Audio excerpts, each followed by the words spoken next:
Tuhan di dalam Kamus Besar Bahasa Indonesia disebut dengan atau artinya adalah sesembahan yang maha kuasa. Jadi di dalam bahasa Indonesia Tuhan itu sesembahan yang maha kuasa, yang kalau dirubah ke dalam bahasa Arab, Tuhan itu bahasa Arabnya adalah ilahun.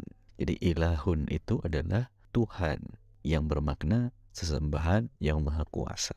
Nah, ketika orang Arab itu memahami istilah daripada suatu benda itu atau suatu maksud atau suatu makna, itu dibagi menjadi dua, di mana ada istilah nakirah, ada juga istilah ma'rifat, yaitu sesuatu makna yang sudah jelas sama yang masih umum. Contohnya ilahun ini. Jadi ilahun itu adalah nakirah yang bermakna Tuhan, tapi belum jelas Tuhan yang mana gitu kan. Sehingga untuk kita pahami Tuhan yang dimaksud adalah haruslah kita rubah ilahun itu menjadi ma'rifat, Tuhan yang dimaksud oleh Nabi Muhammad SAW.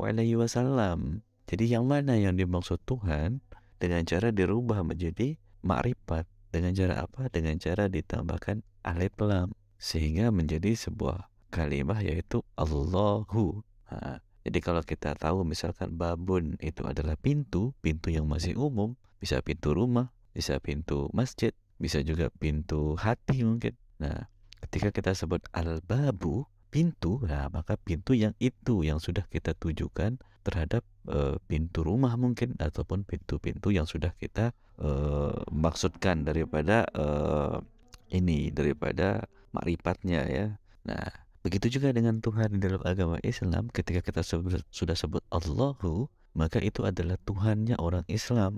Jadi kalau kita sebut Allah, itu Tuhannya orang Islam. Yang mana Tuhan itu? Ya yang itu. Nah, kita ketemu jawabannya. Tuhan yang itu adalah di dalam Al-Quran, di mana dalam masa pencariannya daripada Nabi Ibrahim alaihissalam, inni wajjahtu wajhiya lilladzi fatara samawati wal arda hanifan musliman wa ma ana minal musyrikin. Di mana kita menghadapkan wajah, atau Nabi Ibrahim pada saat itu ya menghadapkan wajahnya kepada Tuhan pemilik daripada alam semesta ini, gitu kan, pencipta alam semesta ini, yang menguasai daripada fataras samawati wal ardo, daripada bumi dan langit ini. Itulah yang menjadi Tuhannya. Jadi Allahu maksudnya Tuhan yang menciptakan alam semesta.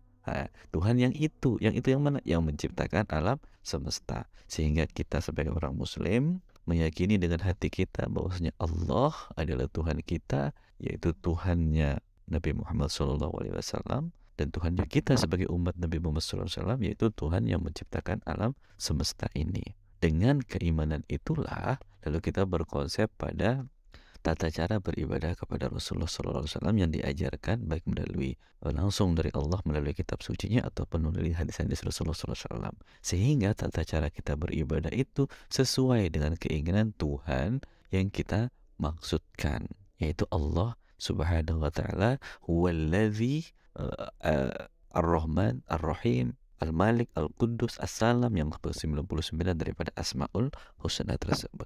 Sekian dulu ya tentang konsep Tuhan secara sederhana. Assalamualaikum warahmatullahi wabarakatuh.